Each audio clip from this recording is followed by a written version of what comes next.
And now it's time for The Doctor Is In. I'm Meredith Armstrong, and this is The Doctor Is In. This week we have with us Dr. Jess Mullins from USA Health, and he is an orthopedic surgeon.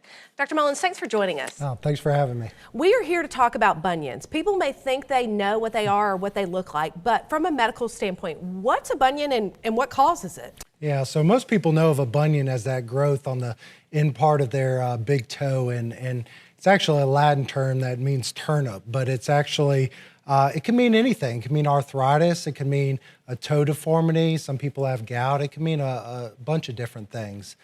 Most people, we know it by the shoes that we wear, and that becomes more of a problem later in life, but we sometimes see it in kids as well.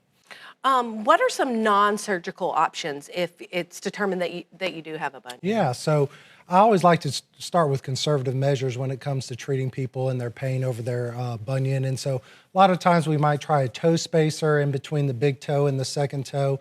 I always encourage, first and foremost, trying to widen your pair of shoes. I think it's always a problem when people are wearing very tight closed-toed shoes that force the foot into a crowded position. And it makes that inside part of the foot much more prominent and more painful to people. Other things like bunion splinting can be effective in bringing down some pain, doesn't always correct the deformity and what the foot looks like.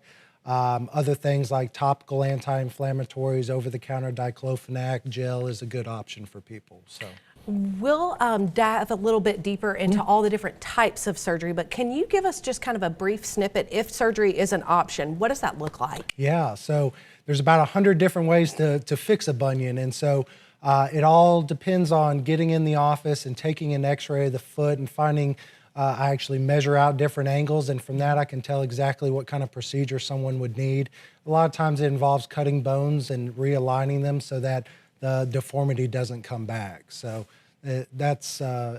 people need x-rays when it comes down to that.